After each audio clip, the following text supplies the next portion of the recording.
warahmatullahi wabarakatuh. Perkenalkan, saya Agus Fernando, calon guru penggerak Angkatan 9 Solok Selatan, Sumatera Barat. Kali ini saya tidak sendiri, saya ditemani oleh Ibu Nur Hamidah SPD. Beliau mengajar teknik elektronika industri. Assalamualaikum Bu Hamidah. Waalaikumsalam Pak. Bagaimana kabarnya Bu Hamidah?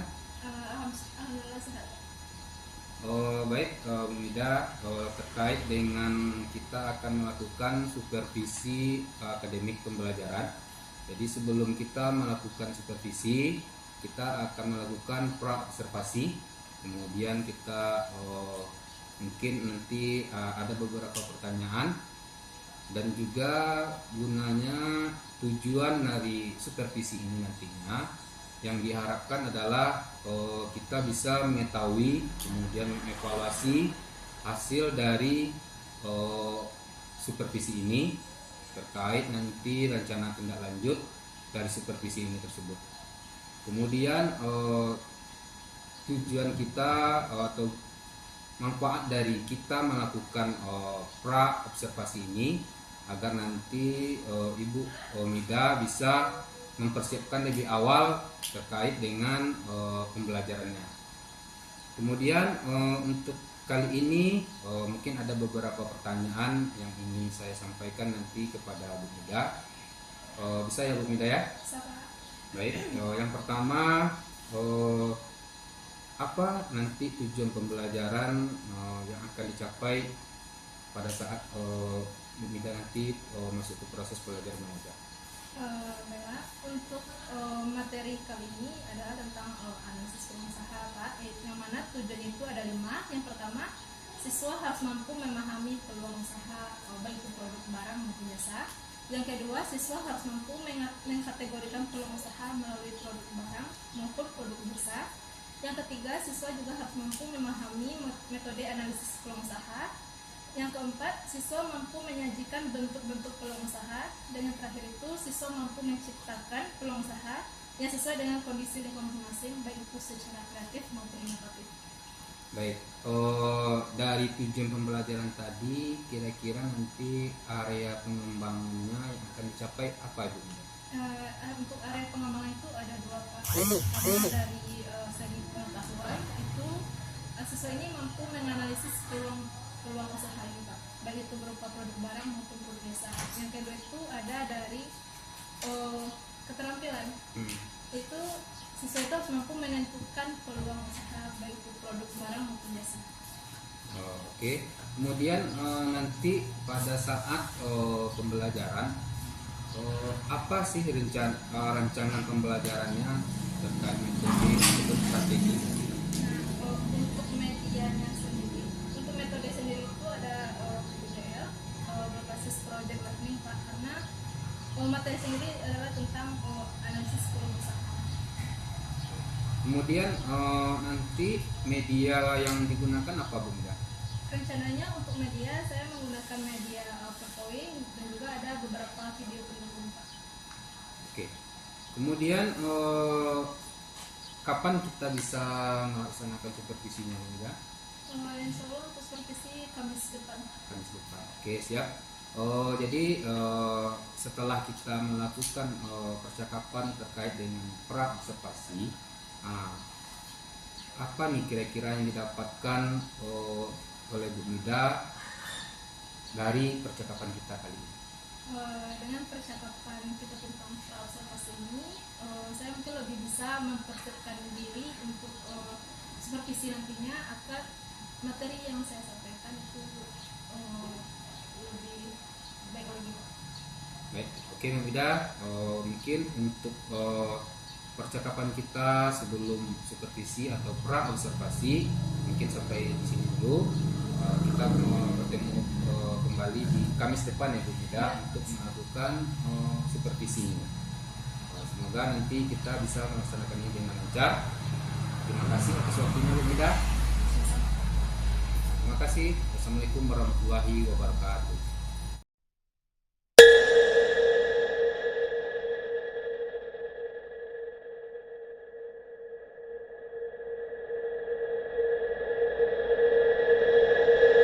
Assalamualaikum warahmatullahi wabarakatuh.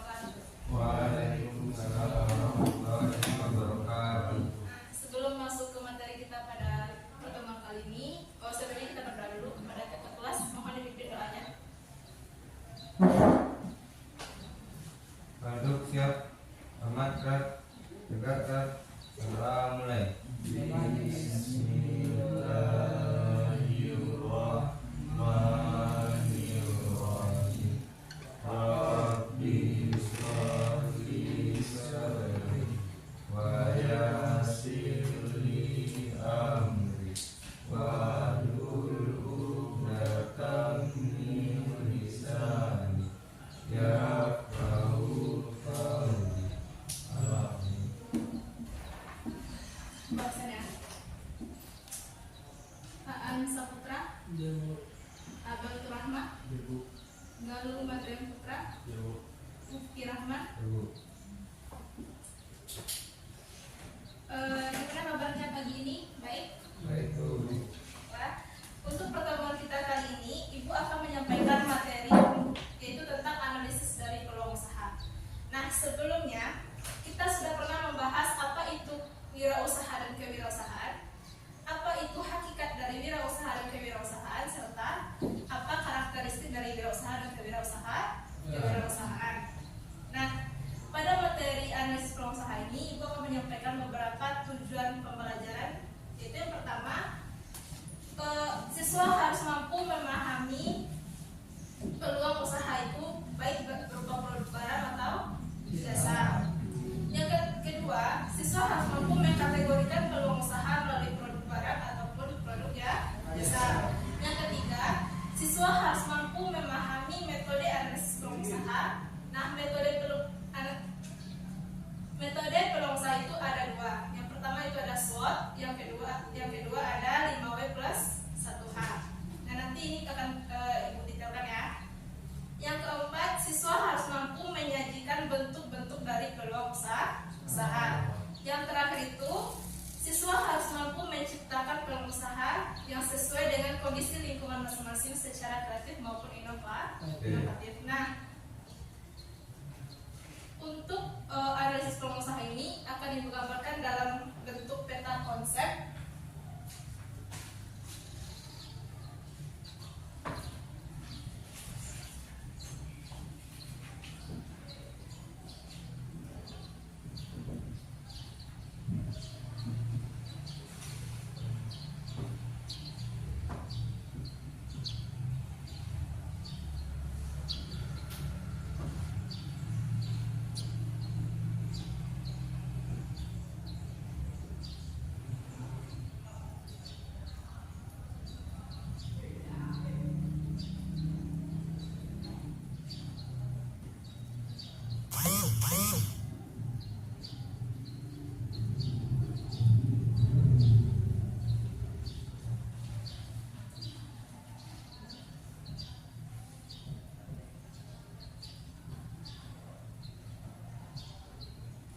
Nah, ini bentuk sederhana dari peta konsep analisis peluang usaha. Nah, peluang usaha itu akan muncul dari sebuah inspirasi. Nah, inspirasi ini itu bersumber dari ada dua sumber. Yang pertama ada sumber internal dan eksternal. Nah, sumber internal ini adalah sumber yang berasal dari dalam. Contohnya seperti hobi, fashion, atau dari ilmu yang kita peroleh. Nah, sumber eksternal ini berasal dari luar. Misalkan seperti dari lingkungan kita, baik itu lingkungan di rumah, di masyarakat, ataupun lingkungan di sekolah. Nah, setelah munculnya inspirasi inilah nanti akan ada peluang usaha. Lalu manfaatkanlah peluang usaha tersebut agar menjadi sebuah usaha. Nah, dari usaha yang sudah kalian jalani nantinya itu akan ada hasil. Nah, hasil itu ada dua kategori. Ada keberhasilan usaha dan kegagalan usaha. Nah,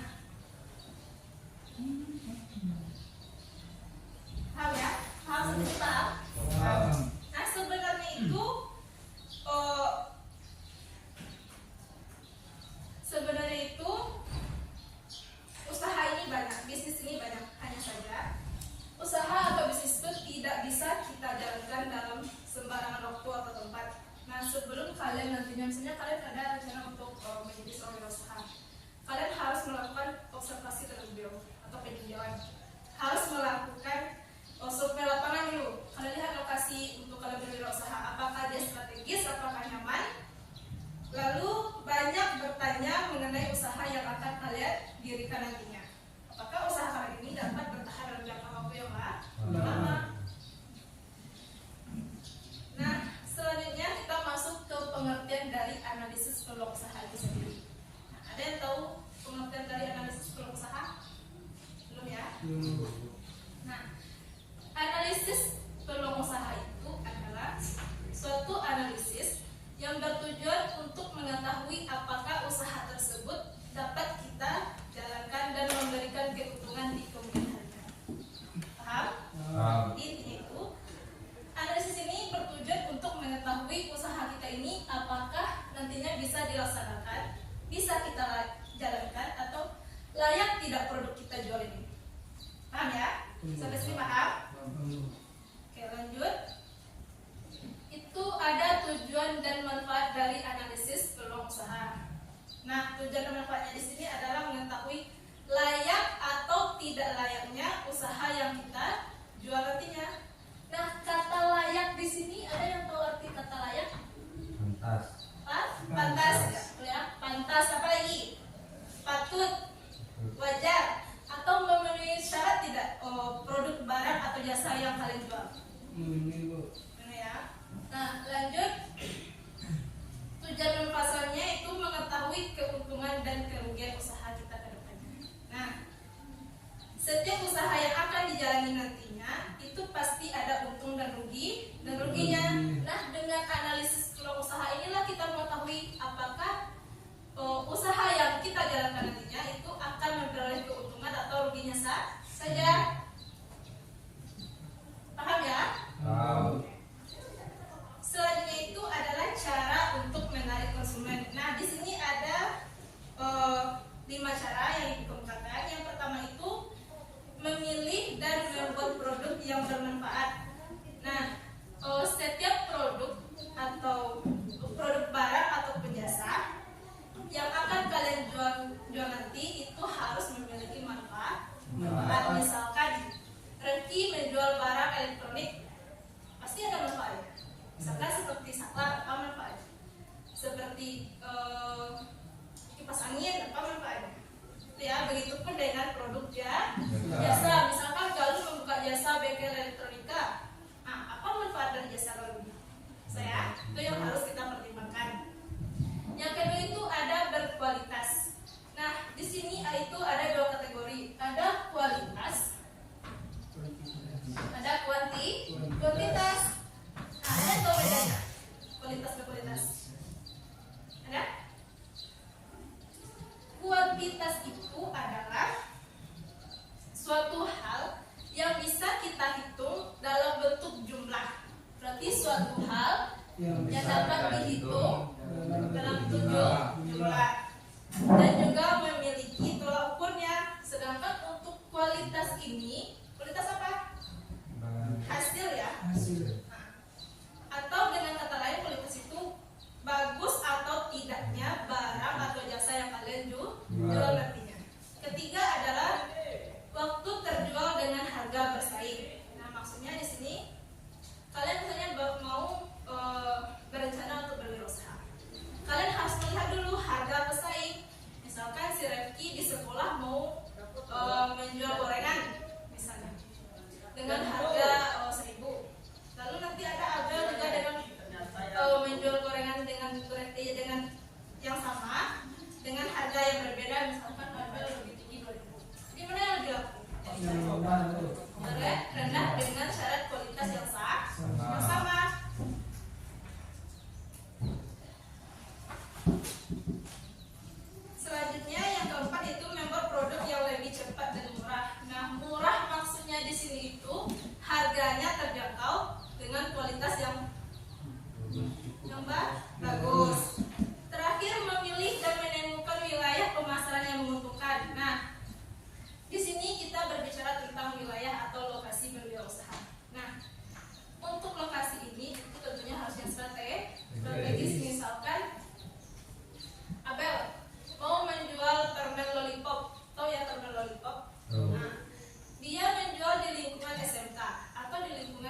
Paham ya?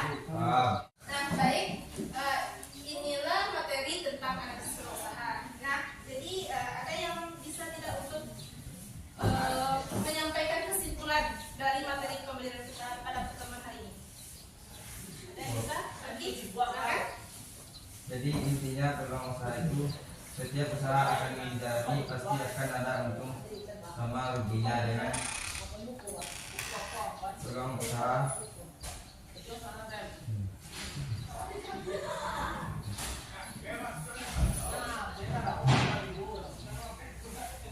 Ada yang lagi yang bisa? Jadi dengan analisis berusaha ini nanti, apalagi kalian sudah anak SMK ya, itu pasti memiliki skill. Itu kalian sangat berpeluang untuk mendirikan usaha. Itu ya lagi. Oke. Baiklah, untuk pertemuan selanjutnya nanti kita akan lebih mendalami lagi tentang produk atau produk barang atau jasa yang akan nantinya kita bahas lebih detail lagi apa yang cocok untuk berusaha ke depannya dan dapat bertahan dalam jangka waktu. Nah, untuk penilaian puas lokasi, untuk penilaian tugasnya nanti tugasnya nanti kalian misalnya mencari peluang usaha yang cocok atau kalian rencanakan ke depannya apa yang ingin kalian coba untuk kalian dirikan nantinya ya. Oke, paham ya? Baiklah, sampai di sini pertemuan kita pada pagi hari ini. Aku tutup. Assalamualaikum warahmatullahi wabarakatuh.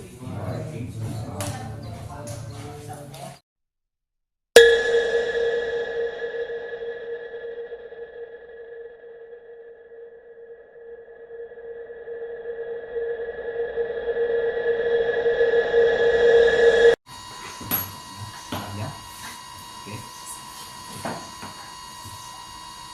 Baik, assalamualaikum warahmatullahi wabarakatuh. Kemarin kami sudah melakukan observasi kepada Ibu Hamidah.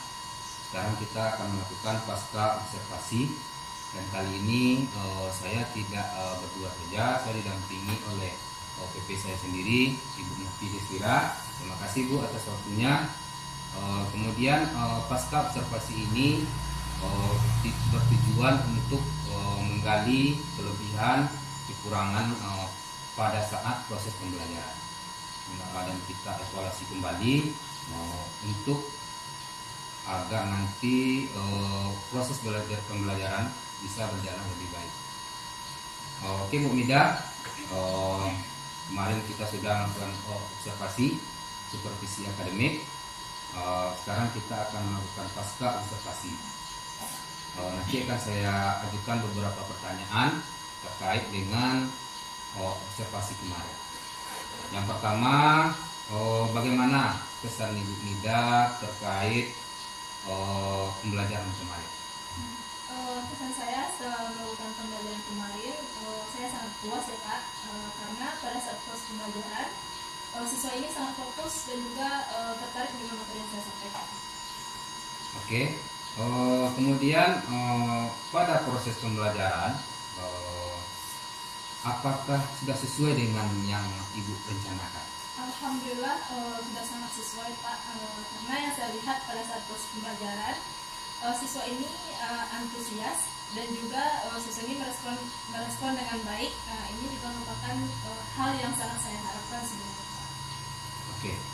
Selama proses pembelajaran Ibu, apa Ibu Mida mengalami kesulitan atau siswanya mengalami kesulitan? Ada Pak, pada saat proses pembelajaran yang kemarin saya merasakan siswa ini ada yang mengalami kesulitan. Ini dikarenakan materi yang saya sampaikan ini bukan materi yang siswa, jadi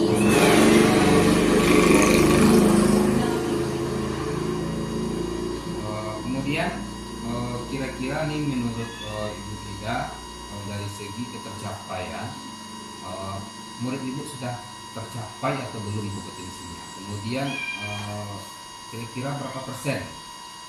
kalau dilihat dari tujuan pembelajaran, alhamdulillah sudah tercapai Pak, karena saya melihat siswa ini sudah mampu menganalisis dan juga menentukan usaha yang akan nantinya mereka jalankan. Untuk presentasinya sendiri itu kurang lebih sudah mencapai 80%, Pak. Oke. Menurut Ibu nih kira-kira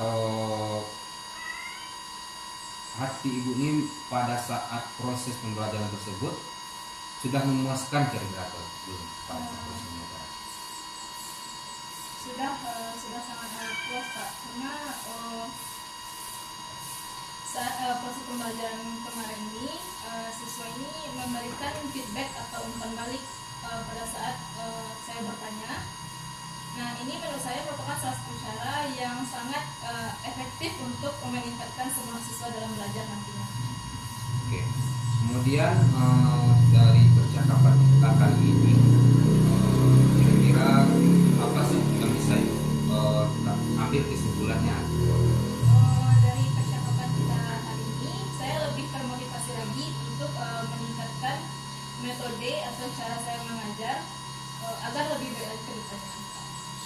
Baik, Bu Ida, Ibu sudah luar biasa sekali.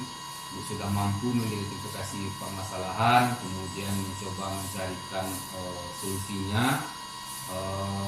Dan lagi menurut saya nih, pengamatan saya selama Ibu melakukan proses pembelajaran secara umum itu sudah baik, boleh dikatakan bisa mendekati amat baik, sudah mampu mengkondisikan kelas dengan baik, kemudian memberikan apresiasi kepada murid Ibu. Kemudian di kegiatan inti, Ibu juga memfasilitasi murid untuk bekerja dalam berkelompok dan memberikan alternatif. Pada saat kita kemarin melakukan observasi terkendala dengan lampu mati, dengan begitu media pembelajaran Ibu yang tadinya menggunakan PowerPoint terpaksa diganti dengan media yang lain. Ibu mampu untuk mencari alternatif lain terkait dengan media tersebut. Kemudian Ibu juga membantu murid dalam membuat kesimpulan bagaimana Ibu pada saat siswa-siswa tersebut terkendala, Ibu mampu untuk membantunya. Dan juga Ibu juga memberikan penguatan terkait materi yang Ibu sampaikan.